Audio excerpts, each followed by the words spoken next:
Welcome to another podcast. These are not the apps you're looking for. I am James. And I'm Jay. And today we are going to be looking at the top 3 iPad deployment fails.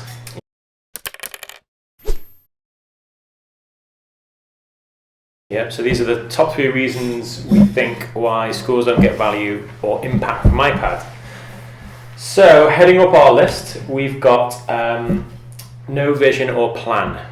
Yeah, this is a big one. So pretty much most of the schools we've come in contact with, or people that we've heard of on Twitter and various other places, they tend to get iPads because the school down the road have probably got them, or they've seen a wonderful article on iPad and that's the way forward, and that's kind of the reason why they get the devices, which is a little bit awkward because really that doesn't do anything in the long term. What's missing from that really is the vision and the plan. Why the devices are being brought into the school, what they're going to be used for, and measurables really, how they're going to actually impact on the teaching and learning in the classroom. Yeah, so really it should be looked at like any other intervention in the school. So, if you were to hire an extra teacher, then you wouldn't just let the teacher go into lessons and sort of do what you wanted. There'd be a plan and process in place. Likewise, if there was any reading intervention, maths interventions, any additional software brought in, it'd all be planned into the curriculum very robustly. But when it comes to technology, it's just sort of, it's brought in as an additional layer on top, and it's just sort of left there to do what it will. And 9 times out of 10, it doesn't do anything by itself because it's just potential. And without the keys to unlock it, it just remains potential. Yeah, I think the other thing with the vision and plan stuff is that it's like a long-term approach, so that vision is there, but actually the planning will adapt and change. So it's not being too rigid, but also it's not being too vague. Schools are very good at providing planning. For Ofsted requirements, there are loads and loads of bits of paper that you've got to fill out, and you've got to have schemes and plans all in place. So really it's not too difficult to actually add this in or embed it, rather than bolting it on the side of, well, this is what's going to happen with the iPads. They're going to be unboxed, and then we're going to get some wireless, and then we're going to start teaching with them. Actually, it can be linked into your CEFs and your sit-ups and all those kind of things that are actually part of the whole core of the school. Yeah, even in terms of how you manage your iPads, the numbers you get. So a lot of schools we meet, I think it's fair to say that they buy 30 or a class set 1 year, they test them out, and then next year comes around and then they buy another 30, and then before long you've got 100 iPads loose in the school. Yeah, there's no real plan in place. You just sort of collected them, and then the old iPads they get to a point where they need refreshing, and then you start replacing them. It's just sort of a never-ending cycle. Or even worse, where money's devolved to departments, and then departments in isolation go out and buy them. I know of quite a handful of schools that have gone out and said to their heads of department, well, look, you need to get mobile technology. You get whatever mobile technology you want. And one department gets some iPod touches, another one gets some Samsung Galaxy tabs. Yeah, and there's just Microsoft in there. And there's no uniformity or anything. So not only the staff bewildered, but the network guys are bewildered, and then everyone's bewildered. It's mental. So I think the takeaway from that point is, so what's the big aim, isn't it? What I say to schools a lot of time is, what do you see the learning environment looking like in 5 years' time? Because generally that's how long it takes to bring about such a big change. You can achieve it in a short space of time, but you've got to plan that really well, and you've got to also have a little bit of luck on your side. Yeah, definitely. But if you think about learning 5 years down the line, is all the learning going to take place in the classroom? Is it going to be available online? How are you going to supplement teachers' knowledge with what's available out there already? These are all things that you can start doing with the iPad straight away. Developing a 24/7 learning environment, and you don't have to develop it today, tomorrow, or even this month. This is a long-term process, but by knowing where you're going to, then it's going to help you on that journey, rather than just putting the technology in and just seeing what happens, because nothing will happen. You'll just get caught in the mire. No, it makes sense.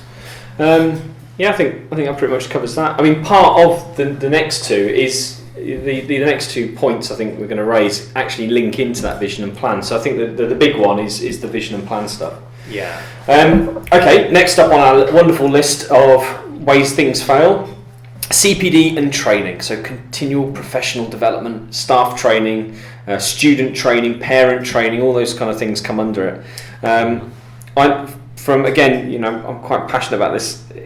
For me, it's not a short-term thing. So CPD and training tends to be run year on year. So every time, every September, the new training program comes through, new performance management comes through, and then there's like this new impetus to get people on courses. Yeah. And it's a kind of last-minute thing every time. And again, this kind of stuff, embedding technology, it changes. iPads change. What is it? Every 6 months or every year, at least you get a new device, and there's a new operating system almost yearly now.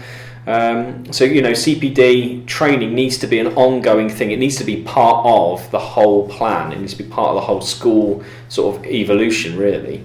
And again, this kind of the first day back scenario where you have these workshops, you have 6 or 7 workshops that staff have to elect to go to. Well, they're not going to go to ones that they don't feel comfortable with, or you might be in that situation where an SLT member has actually said, no, you need to go on this course. Well, they're not going to want to sit there and learn. It's all got to be kind of structured in a way that's conducive for learning. That's kind of my take on this. Most training sessions that we end up going to are seen almost like one-offs. And by the time we've finished in sessions, actually schools can realise that these things are actually a longer term thing.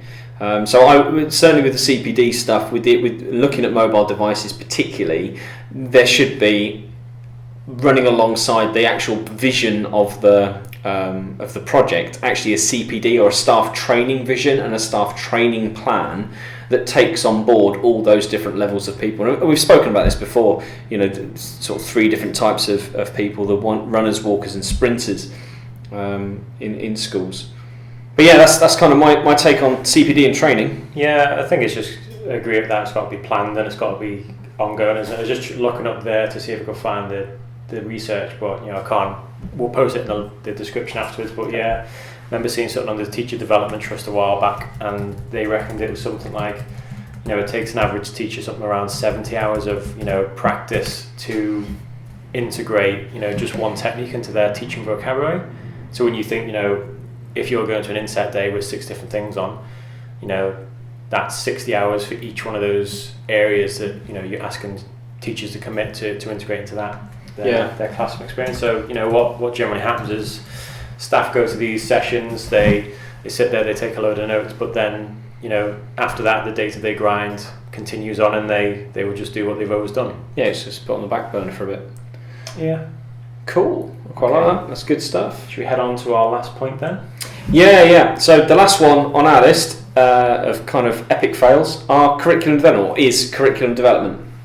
So by this, I mean the kind of change in or the evolution of your curriculum to accommodate for mobile devices. One of the big things really is that staff or schools think that the iPad, as soon as you bring it in, everything just adapts to it. Yeah. And again, or the reverse of that is actually schools don't get iPads because they've been stung before. When interactive whiteboards have gone in the classroom, staff have migrated over to all this wonderful way of doing interactive slideshows and all this kind of stuff. So they've taken the time to go from PowerPoint to these interactive whiteboard presentations, and then that's then changed, and then they've had to change it into something else. So they got stung from that. And again, that then leads on to the mobile devices, and staff actually don't want to sit and develop resources and don't want to spend the time doing it because they think there's going to be something else that changes in the future. So there's 2 things to this really. The first one is developing something or a curriculum that is flexible enough, or sorry, not curriculum. The content for the curriculum is flexible enough to sit on any type of technology. Yeah. So typically cloud-based things, PDFs, those kind of MP4 files that are quite flexible are generally good file types to be using. And then the other angle to it then is looking at the assessment and looking at how all that stuff goes off. I mean, there's so much under curriculum development.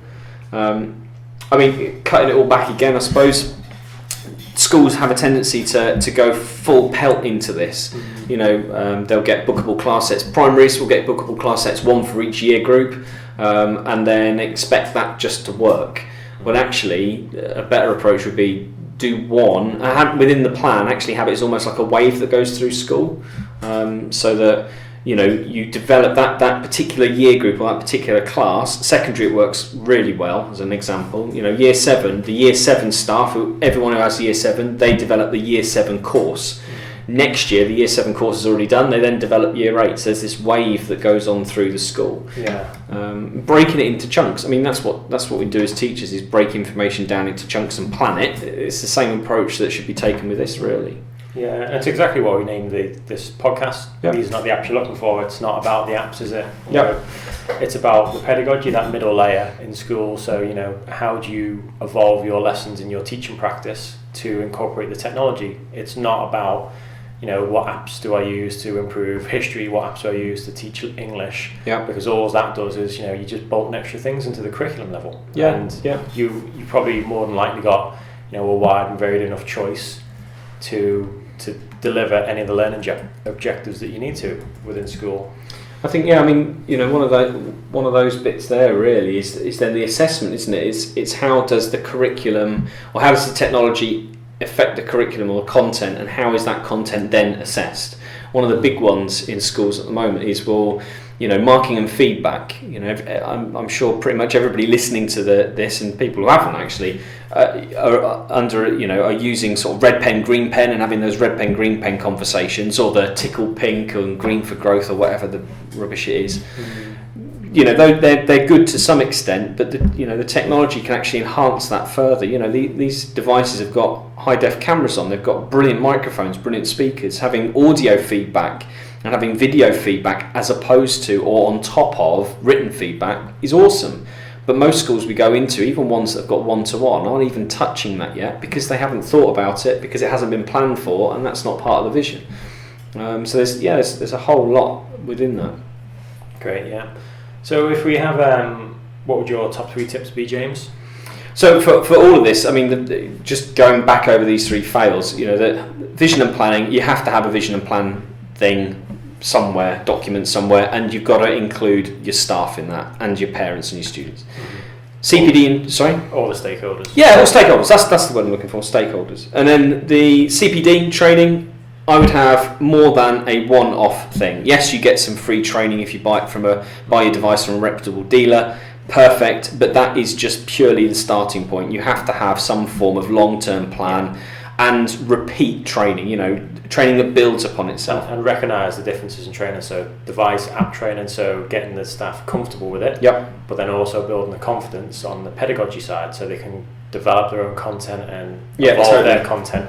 And I mean, bit of sort of self-promotion really, and a bit of trumpet blowing, and actually having trainers that are teachers or have been teachers. You don't want technological or education technologists. You want actual teachers that have gone through this process and have got the kind of pedigree behind them to actually do that, and don't feel scared of actually asking for evidence. That's one of the things I've found. It's a weird phenomenon, I think. It's the only industry where doctors aren't taught by non-doctors. You wouldn't take your car to the garage and have just some guy who's not trained to do it, and likewise with lawyers, accountants, pilots, all the others. But technology in schools, so many of the trainers and the people who are going in delivering the knowledge have never actually taught. And I just find it mind-boggling. Mental. And then the last tip really for curriculum development is take your time with it.